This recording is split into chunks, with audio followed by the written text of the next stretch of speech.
Halo guys, welcome back to my YouTube channel bersama aku Dairani Hulitawati.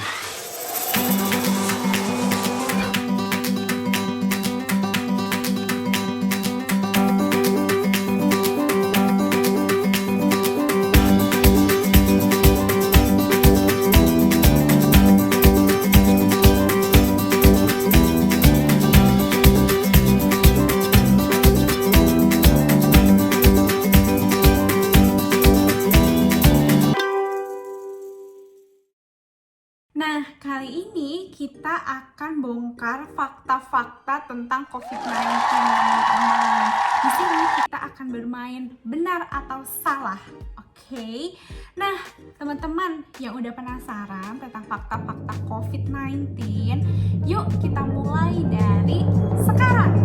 Nomor 1, hanya COVID-19 yang dapat di-screening oleh Rapid Diagnostic Test. Benar atau salah? Nah, jawabannya salah ya teman-teman. Jadi, yang dapat di-screening oleh Rapid Diagnostic Test itu nggak cuma COVID-19 aja.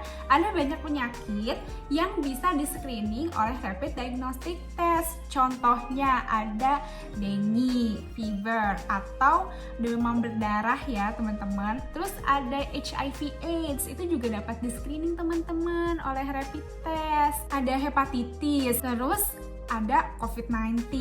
Nah, setiap penyakit ini memiliki rapid diagnostic test yang berbeda ya teman-teman cara-caranya, tapi prinsipnya itu sama untuk men-screening atau penapisan untuk menjaring orang-orang, karena rapid diagnostic test ini diciptakan dengan konsep yang tinggi sensitivitas karena dia untuk men-screening, untuk menjaring orang-orang. Nah, selanjutnya kita masuk ke pertanyaan yang kedua. Pemeriksaan antigen untuk SARS-CoV-2 lebih spesifik daripada pemeriksaan antibodi. Benar atau salah? Benar! Yeay! Jadi, benar banget teman-teman. Dengan kita memeriksakan antigen dari virus itu ketimbang kita memeriksa antibodi dalam tubuh kita, itu lebih spesifik ya teman-teman. Karena kalau misalnya udah ditemukan nih adanya antigen, adanya patogen virus itu di dalam tubuh kita, ada gennya, maka udah dipastiin kalau di tubuh kita itu ada virusnya. Sedangkan kalau antibodi itu dia terbentuknya setelah adanya paparan dari virus, karena antibodi sendiri itu diproduksi oleh tubuh untuk melawan suatu patogen yang masuk ke dalam tubuh. Nah, selanjutnya kita masuk ke pertanyaan yang ketiga. Ketika ada gejala dari COVID-19, langsung cek rapid test. Benar atau salah? Jawabannya salah teman-teman, karena ketika kita mengalami simptom nih dari COVID-19, alangkah lebih baiknya kita isolasi mandiri dulu, lalu kita membuat appointment, janji untuk melakukan pemeriksaan PCR atau yang sekarang lagi happening ini adalah RT-PCR. Tujuannya dari PCR ini dia untuk mengambil antigen yang ada di dalam tubuh kita. Jadi kalau misalnya orang itu sudah bergejala, kita langsung cek ya teman-teman antigennya. Kalau misalnya kita ngecek antibody menggunakan rapid test, nah ini kemungkinan besar tidak akan teridentifikasi sama alat rapid karena di tubuh kita belum terbentuk antibody, karena antibody sendiri terbentuknya itu mulai dari minggu kedua dan seterusnya. Oke, kita masuk ke pertanyaan keempat. COVID-19 dapat disembuhkan oleh obat malaria. Jawabannya salah ya teman-teman. Jadi setiap penyakit ini memiliki obat-obat yang spesifik. Bisa itu obatnya yang bersifat kausatif untuk etiologinya, atau dia bersifat simptomatik.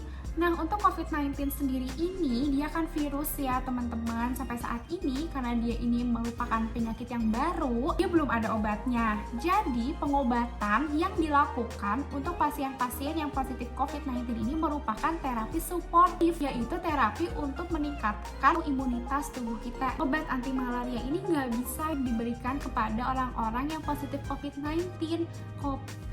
COVID-19 teman-teman. Kenapa nggak bisa? karena patogen etiologi si penyebabnya aja tuh beda. Itu beberapa hoax yang tersebar di masyarakat, jadi itu bener-bener salah ya teman-teman. Oke, kita masuk ke pertanyaan kelima. Rapid test COVID-19 mengidentifikasi antibodi IgM dan IgG. Benar atau salah? Jawabannya benar ya teman-teman. Jadi untuk pemeriksaan rapid test dari COVID-19 ini, dia mengidentifikasi antibodi yang dibentuk oleh tubuh kita. Pada awal-awal minggu kedua setelah adanya paparan virus, tubuh kita ini memproduksi IgM atau imunoglobulin M. Setelah itu, tubuh kita terus melakukan adaptasi dan memproduksi IgG. Jadi bisa aja kalau kita mengecek di minggu kedua hasil rapid test itu yang reaktifnya ini cuman IgM aja, itu bisa banget. Terus kalau misalnya kita cek minggu ketiga, minggu keempat, itu mungkin aja keduanya bisa positif, IgM dan IgG itu positif karena tubuh kita udah memproduksi kedua antibodi ini, imunoglobulin ini. Dan pada minggu ke-6 biasanya imunoglobulin M ini dia mulai menurun nih jumlahnya dalam tubuh. Nah teman-teman, jadi bener ya, tubuh ini memproduksi imunoglobulin G dan imunoglobulin M ketika adanya paparan dari patogen, khususnya COVID-19. Selanjutnya, pertanyaan yang ke-6. Pada pasien COVID-19 diperoleh sel darah putihnya ini menurun. Benar atau salah? Jawabannya benar ya teman-teman.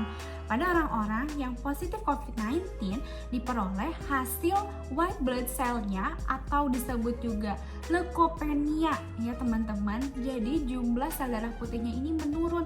Kenapa sih kok bisa menurun? Hal ini karena terjadi badai sitokin teman-teman dalam tubuh kita yang dapat mensupresi myeloid cell yang ada di sumsum tulang belakang. Karena ketika sumsum tulang belakang yang tempat memproduksi darahnya ini dia terserang, maka tidak akan banyak sel darah yang dihasilkan. Jadinya sistem kekebalan tubuh bisa menurun karena tidak mampu lagi untuk melawan virus. Nah, selanjutnya pertanyaan yang ke-7. Virus corona di dalam tubuh manusia berikatan dengan reseptor AC2. Benar atau salah? Jawabannya benar ya teman-teman. Ya, bener banget guys, ketika coronavirus ini masuk ke dalam tubuh kita, dia akan bersirkulasi. Dia nggak cuma melayang-layang aja guys, dia itu mencari pintu. Nah, pintunya ini reseptor, dimana reseptor yang bisa berikatan sama coronavirus ini, dia adalah AC2 reseptor. Dimana aja sih ada AC2 reseptor itu, dia ada di seluruh tubuh teman-teman. Makanya ketika ada orang-orang dengan penyakit-penyakit komorbid, misalnya hipertensi, itu kan dia berkaitan banget nih sama angiotensin converting enzyme atau ACE ini ya, atau ACE ini. Ketika ada orang dengan penyakit komorbid seperti hipertensi, lalu usianya itu sudah tua, maka ekspresi dari AC2 ini dia dapat meningkat nih guys aksinya.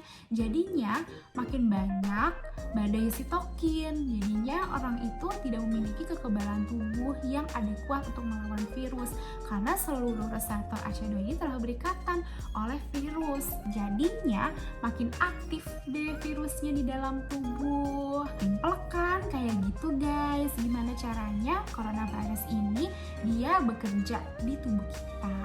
Nah selanjutnya pertanyaan yang ke-8. Orang yang telah terinfeksi COVID-19 maka di tubuhnya ini akan memiliki antibodi terhadap virus. Benar atau salah? Jawabannya benar ya teman-teman.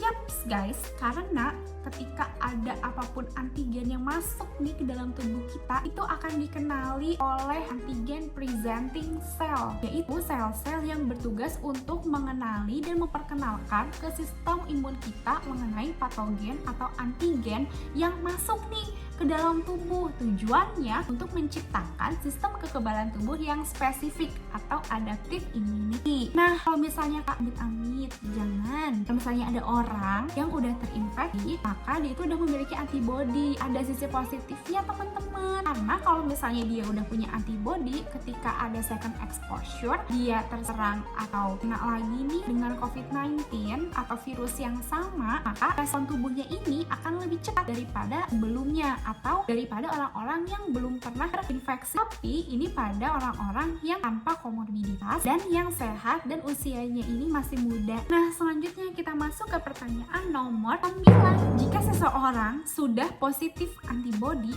maka dia akan selamanya positif. Benar atau salah?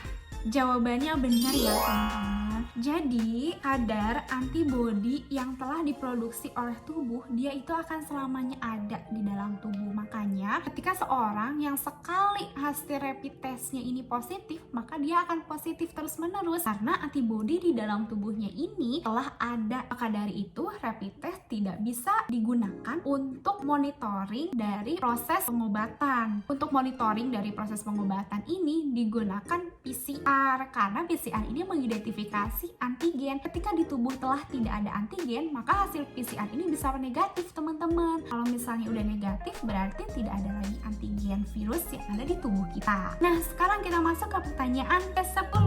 COVID-19 adalah penyakit yang dapat disembuhkan. Benar atau salah?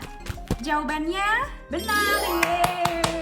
Benar banget ya teman-teman. COVID-19 ini merupakan penyakit yang dapat disembuhkan. Curable disease and preventable disease, yaitu penyakit yang dapat dicegah. Salah satu cara pencegahannya ini dapat dengan vaksin yang sekarang sedang dikembangkan di seluruh dunia. Di Indonesia juga sama ya, tepatnya itu di Bandung. Dia lagi mengembangkan vaksin juga. Jadi buat teman-teman yang terkena COVID-19, kita tetap tenang, tetap sabar bahwa kita yakin bahwa COVID-19 ini dia merupakan penyakit yang dapat disembuhkan. Kalau misalnya antigennya udah nggak ada di dalam tubuh dan sistem kekebalan tubuh kitanya itu baik, maka kita dapat sembuh. Jadi semangat selalu untuk kita semua.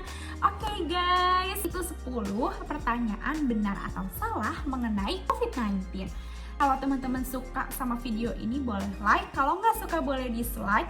Jangan lupa untuk subscribe and turn notification on supaya aku makin semangat upload video di YouTube dan membagikan informasi yang menarik buat teman-teman. Jangan lupa juga aku upload video terbaru setiap hari Minggu. Dan seminggu sekali ya teman-teman. Aku biasanya upload tentang info kesehatan, daily vlog, fakta-fakta tentang medical students, lalu tentang traveling. Karena di sini merupakan platform aku untuk berbagi dan juga untuk sharing ke teman-teman tentang hal-hal yang mungkin bisa menginspirasi dan memotivasi. That's all for today. See you in the next video. Bye-bye.